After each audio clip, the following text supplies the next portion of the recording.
Hi everyone, this is another game of Twilight Struggle. My opponent this time is Stefano.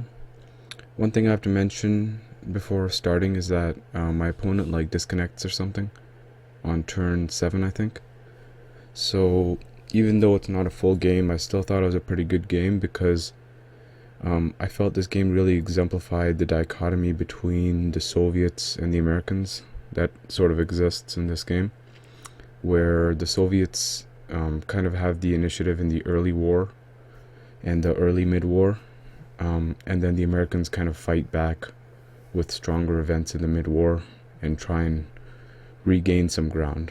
So not to say there's any imbalance, but that's kind of always been the way I think most people see Twilight Struggle. So I thought this game really exemplified that, which is why I still want to comment on it. So here's my starting hand. I go ahead and headline defectors and cancel out his Vietnam revolts.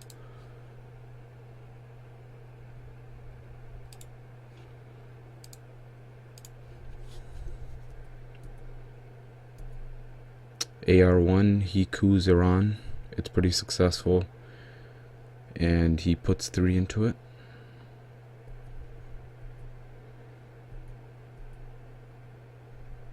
I try to coup it back, but roll a 1 and fail. He starts working his way into Asia, Lebanon, Turkey. I think Lebanon is kind of an interesting choice because it's a good coup target for me to get a very strong presence in Middle East. Presence is worth 3 points, so it would be a single action for 3 points for me. And if I got lucky and put a lot of ops into it, it would probably be 3 points for each Middle East scoring for the rest of the game.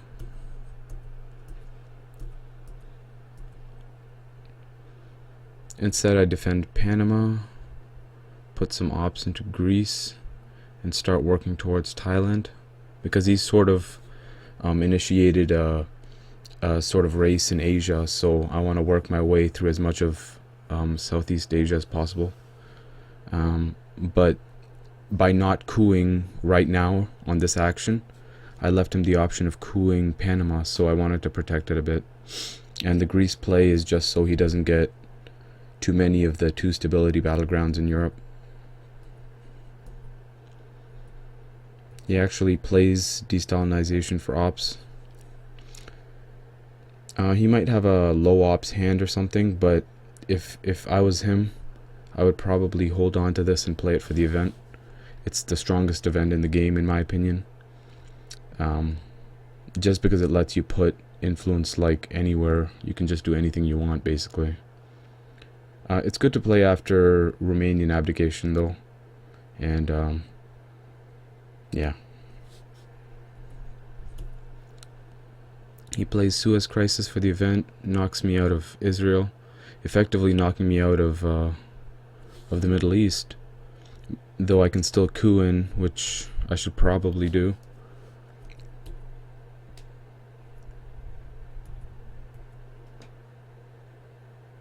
Oh, I play Suez Crisis and let him trigger that. And I control Greece and move into Thailand. So actually, I probably should have couped Lebanon with Suez Crisis. I kind of, in retrospect, I kind of feel like that's a mistake. Independent Reds, he puts an influence into Italy. I UN intervention socialist governments and take France because he's in Italy. I don't like doing this because of de Gaulle, but I would rather him play de Gaulle for the event than allow me to recontrol France than just let him take France for free. And he has Turkey too, which means I'd be nervous of him gaining an easy Europe domination, especially because once he took France, I would immediately have to take Spain, Portugal, because if I let him take it, then he would definitely have a Europe domination. He plays de Gaulle.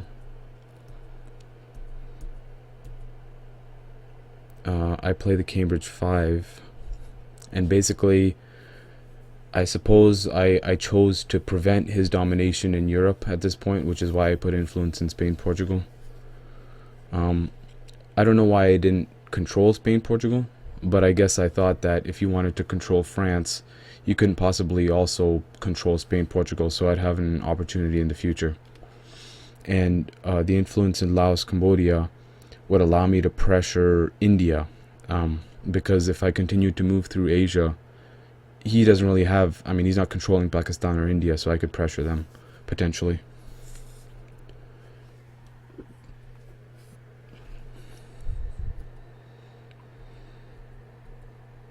The China card, he drops all 4 into France. I personally probably would have taken one of those influence and put it into Burma. But whatever. Personal choice.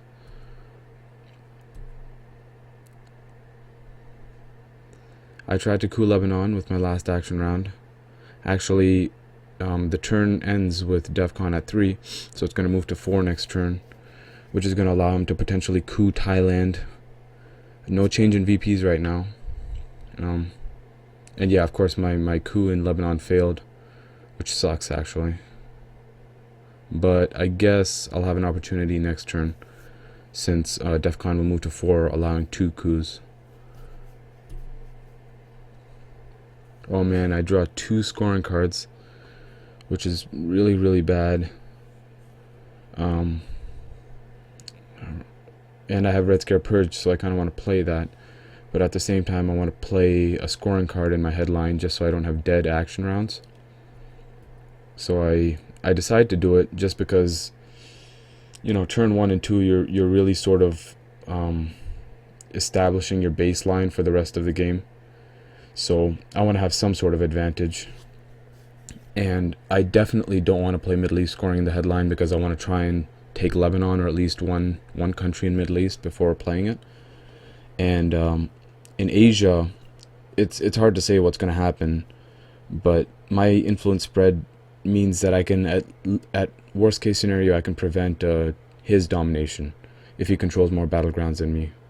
So he kind of has the battleground initiative, I would say, but I can prevent a domination because I'm more concentrated in Southeast Asia, so I can easily take 1 stability battlegrounds, multiple of them in like a single action round. He plays Olympic Games, so obviously I'm gonna boycott it, or actually not boycott it. I'm gonna let him do it because it's just 2 VPs, it's not a big deal.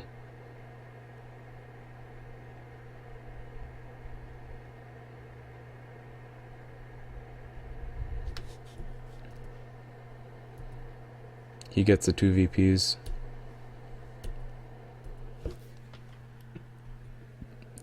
And he coups Thailand with duck and cover. So I forgot about duck and cover. That's a really nice play on his part. Gives me a few VPs, but it's not really a big deal. That's nice on his part, meaning that this Middle East scoring is going to be a real pain for me. I play the China card to immediately flip Thailand. Thankfully, he only put 2 into it, which means that the player that has a China card, or whoever has 2 influence in it, their opponent can control it by playing the China card because of the +1 ops.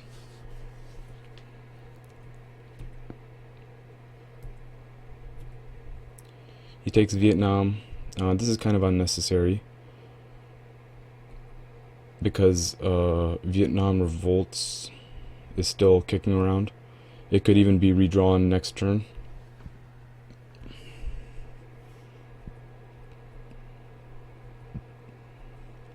I play NORAD and place influence to control Malaysia, put 1 into Burma, and control Spain, Portugal.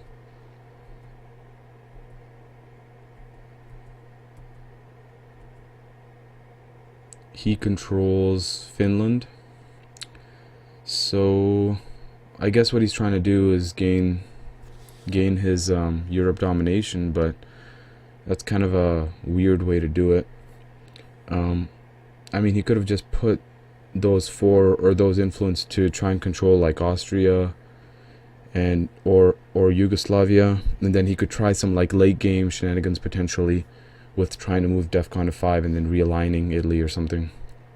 It just seems like Finland is so far out of the way.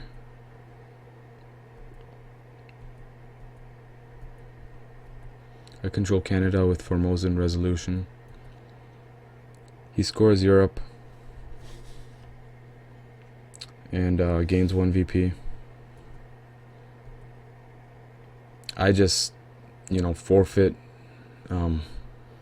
these VP in Middle East because there's really no chance of me getting in there.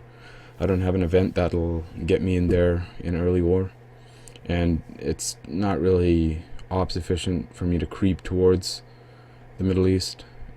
And I mean, if I tried to approach from Asia, he would just block me off, causing me to spend even more ops if I wanted to get there.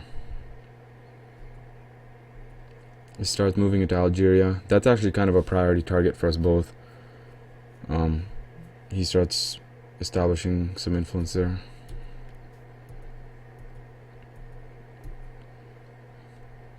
I take India. So this is looking pretty good now. I've got a pretty nice situation in Asia. I feel like he just kind of forgot about Asia or something, because I feel he had more than enough time to kind of work on it. I mean, if he has a 3 ops card in his hand, it would be reduced down to 2, and at least he could have controlled India. Maybe that's not his situation, and he's kind of in a tough spot, but he doesn't seem to be, or he hasn't been making an attempt to work on Asia. Blockade to control Pakistan, so he's now preventing the domination. I just chuck it, and it's the next turn. I headline this. This is, I mean, it's turn 3, so, I could discard it and wait for him to, like, potentially redraw it in the late war, or, turn 7. But, that's a long time to wait. I'd rather just kind of play ops in a headline phase and be ops efficient in a way by casting it. He plays Indo-Pakistani War, which is quite scary right now. He succeeds on a 4-6, but India wins. That's just awesome for me. This is why I always stress controlling countries adjacent to Pakistan and India. Ideally, you would control both Pakistan and India. That's the best case scenario, because then they defend each other. He coups Panama and rolls a 5. A nice roll. He takes control of it. I thankfully draw a de-Stalinization. If he drew it this turn, that would be like quite bad for me. He could pretty much control South America if he wanted. He could, put some in South America and some in Africa and put me in a real tough spot where I'd be forced to attempt to realign him out of those countries at -1. Thankfully, I drew it and also drew UN intervention. So I play it. Take control of Burma, put 1 into Algeria, and I defend myself in Thailand because he has the China card right now. Basically, on his first action round would have been his chance to take Thailand if he wanted. But, he still made a good play, coups Panama. He plays Fidel for 2 ops. 1 in Israel, 1 in Tunisia. So he's kind of moving into that corridor of Libya, Egypt. Yeah, this is also a good reason to have played US-Japan Mutual Defense Pact in the headline. Or, just before playing this card, because I decrease the chances that he gets influence in South Korea. And I use the 2 ops from Korean War to control South Korea. This always feels so good to me when this happens. especially when I don't control Japan or Taiwan, which is rare that I'd control Taiwan before Japan. And you kind of just like go for it, and then South Korea wins the war, and then you control it with the Korean War itself. It just feels like really badass. He plays the China card, takes Libya and Egypt. I space decolonization, and I succeed, gaining 2 VPs. He plays containment pretty early, so I get 3 actions at +1 ops. I wonder why he didn't wait. Controls Israel. I give him Romania with Romanian abdication. Put 1 into France. Wow, that's pretty huge. 9 VPs from Middle East. That's an early redraw of it, because it just got reshuffled in this turn. So this puts me in a pretty precarious situation. If he's able to like draw Central America scoring next turn, and get a few VPs from that, or if he draws, Europe scoring and is able to, he would win by playing Europe scoring. But yeah, this puts me in a situation where he can even play cards that just gain him VPs instead of using their regular, or just playing them for ops. Like he could play Arms Race, try and make that work for 3 VPs, and it would be worth it this early in the game. So that's pretty scary. And this is kind of what I was talking about. So he's managed a huge early lead actually, mostly through Middle East scoring. This region is sort of favored for the Soviets anyways, like it's good for the Soviets. And yeah, it's really paying dividends for him. I play Arab-Israeli War.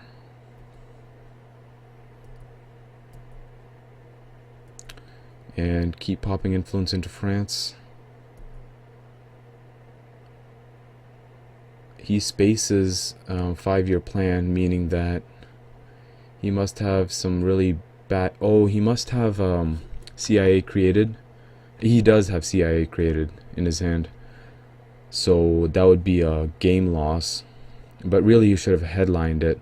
That's like the best way for the USSR player to take care of that. Or to play it before he controls or he has influence in a country, in a battleground outside of Europe, Middle East, and Asia. But he put that influence in Algeria pretty early. I can't remember how early, but he had that, so I could coup that, and that would be a game loss. So that's why he spaced it. So somehow I managed to make this work. I was kind of creeping at it for many turns, assuming that he would just quickly fight back, but I guess he had some pretty troublesome cards in hand too. Alright, we're in the mid-war. He gained the military operations last turn, up to 18. Thankfully I drew Asia scoring, which is awesome. I'm definitely going to play that now because I'm in a very risky situation here. Though I'm not able to remember if there's a Soviet card which would give him 3 VP. Oh, there's the 4 ops card that reduces DEFCON and gains 3 VPs or whatever. We Will Bury You. He could play that. So let's see what happens. He plays Willy Brandt, that gains him a VP, so. But I play Asia scoring. I gained 6 VPs from Asia. So he's at 13 now, which is a safe amount. I'm not scared anymore. I drew Red Scare Purge too. I've got a high ops hand in general, actually. I've got the China card too. So I'm feeling pretty good right now. He coups Algeria and controls it. Shuttle diplomacy for 3 ops. I control UK and recontrol West Germany. He spaces puppet governments. I space Quagmire. So I'm actually, these days I'm trying to make a a good attempt at not allowing my opponent to space 2 cards per turn, especially when my opponent is the Soviets. He plays Captured Nazi Scientist for the event, gains 2 VP. I play Red Scare Purge for 4 ops. I'm trying realignment rolls in Panama. They're not working. None of them worked. So those rolls were at -1. But I think it was worth it to try. Just because he's the only one in the region right now. Liberation Theology controls Mexico, 1 in Cuba. This is looking pretty scary again because, I mean, if he had Central America scoring right now and he was able to hold on to a non-battleground for more than 1 turn, so like if he played into a non-battleground and my coup attempt failed or something, he could basically score Central America for 5 points or 6 points and win the game. Nuclear test ban. I roll on Mexico at 0. Kick him out of Cuba. I try Algeria. I try Panama, but those don't work.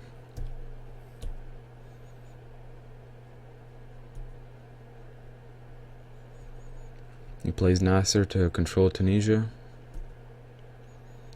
It's kind of interesting that Nasser is still around because now, once eventually Sadat expels the Soviets in Egypt, he still has that card to help him fight back, which is kind of cool. You don't really see that too often. Sadat expels the Soviets, and that other card that puts influence in Egypt, Israel, and Jordan, Camp David Accords, both of those are kind of good for the US player to get influence into Egypt, to help them control Egypt. But Nasser is still around, which is kind of cool. So if I have a lot of influence in Egypt, it actually will be decimated by Nasser, potentially. I control Mexico because I kind of want to prevent him any opportunities to gain even a few VPs.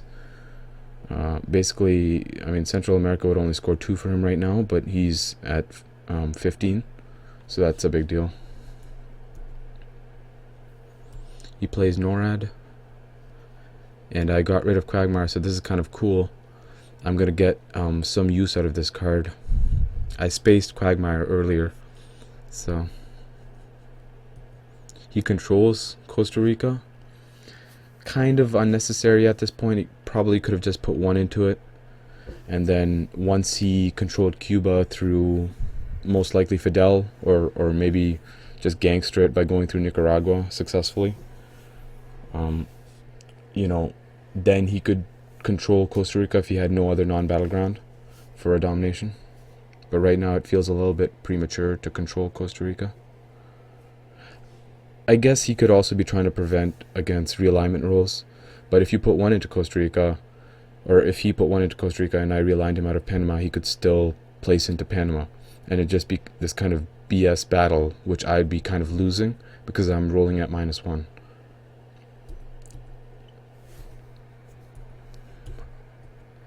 I'm actually able to flip Pakistan with the China card. So this is a common mistake made by newer players. Usually you want to control the 2 stability battlegrounds in Asia by more than 2. Just because when your opponent gets a China card, they can control it with a single action round. But often players forget, even I forget. But my situation in Asia is just awesome right now. I control most of the battlegrounds, and we'll see if I can take Afghanistan too for additional points. But now Asia scoring is likely not going to be, I mean, it may be redrawn again on turn 7, but it's already been scored twice, so I'm not going to get like an additional beast scoring anytime soon. One thing I need to pay attention to is like required military operations. I should think about coupping like Tunisia or Costa Rica. He plays blockade for 1 op, puts it in Afghanistan. A good choice. I like this.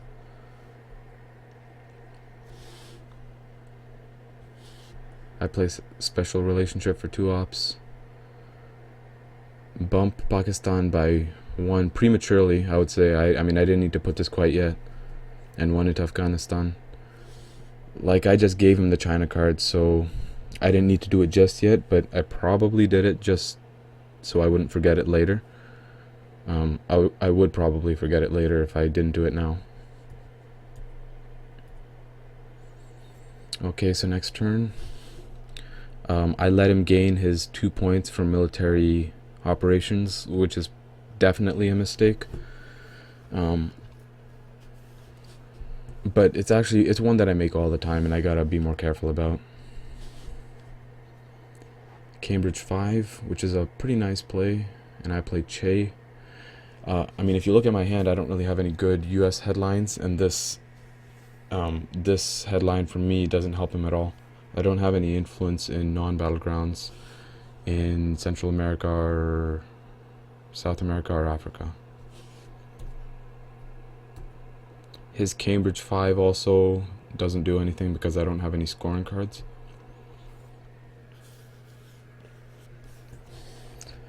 He gets another duck and cover play. Okay, this is actually pretty nice. He threatens a bunch of battlegrounds at the same time, and it prevents me from getting the coup on action round 1, my own action round 1. He does give me, I would almost say this is worth giving me 3 VPs. This is some really, really nice pressure. He's going to be able to get influence into 2 of these 3 battlegrounds, which he just edged towards. I'm referring to Nigeria, Venezuela, and Cuba. I can only coup 1 of these 1 stability non-battlegrounds that he just placed influence into. My NORAD triggers, so I put 1 into South Africa. Afghanistan probably would have been a good choice too, but now we got to focus on Africa because that still hasn't been scored.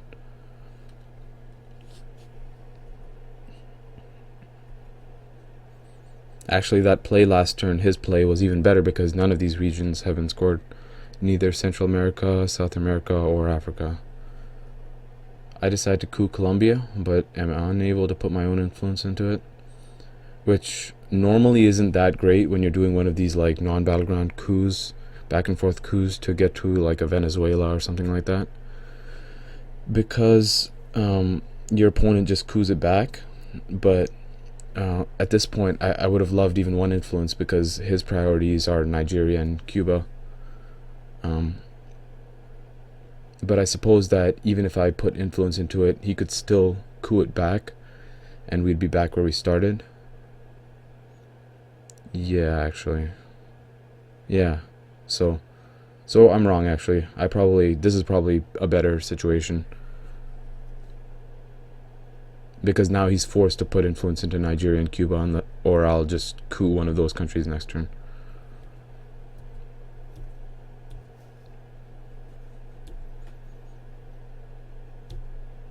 Yep, so he places influence in Nigeria, Cuba, back in Colombia, and Sudan. See, this time, I don't know if I agree with the Colombia play, but he's just pressuring me. Perhaps he has South America scoring, so he just wants to get like a quick 2 points from it. That's all he really needs at this point, to just edge out a few points here and there. I'm going to be giving him points too, looking at my hand. U2 Incident, Cultural Revolution. Probably going to space OPEC, because it's like GG for me.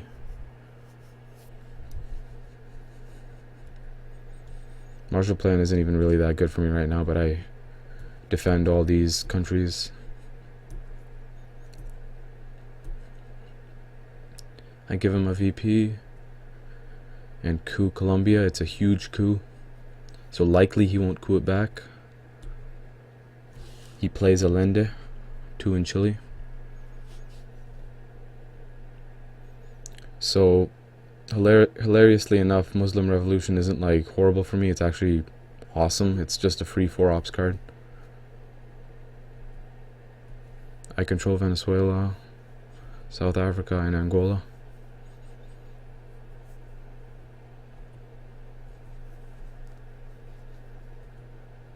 Vietnam revolts.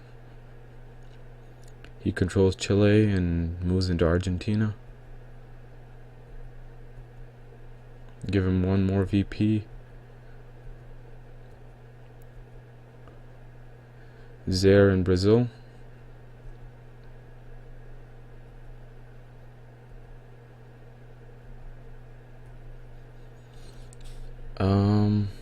I don't know about the Peru play, but yeah, even the Uruguay play, I don't know if these were really priorities for him. Maybe he has like a brush war in hand, but Venezuela wouldn't be a good target for that. So if he had a brush war and I didn't control Colombia, he could potentially take Venezuela, and then he's got a nice surround on Brazil to realign. But I don't know. Yeah, I don't know about that play by him. So I just play this for 3 points right now, just to kind of keep me in the game. He coups Colombia and rolls really nicely, kicking me out. So that brush war play would be good now. I space OPEC. He spaces grain sales. Last action round I play Brezhnev Doctrine and move into Cameroon, take Indonesia and Philippines. So Southeast Asia scoring is coming up, and it's 2, 3, 4, 5, 6 points for me.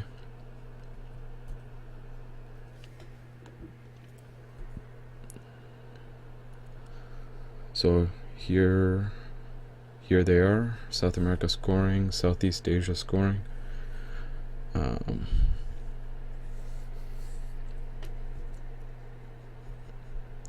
start with Asuri River Skirmish.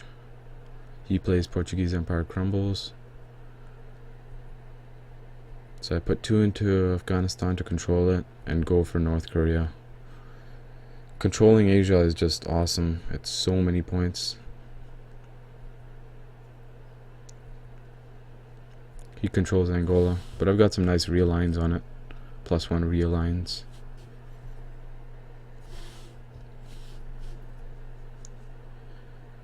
Cuban Missile Crisis. He tries to coup Mexico. Doesn't do that well. And I replace 1 influence to recontrol it with NORAD.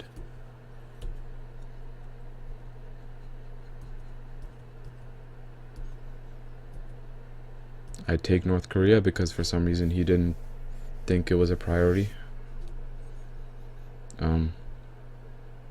I guess at this point he realizes that he needs to win before the end of the game, because I'm doing really well in Asia and Europe, which are pretty high scoring regions. We're tied in South America. Central America is still up in the air, same with Africa.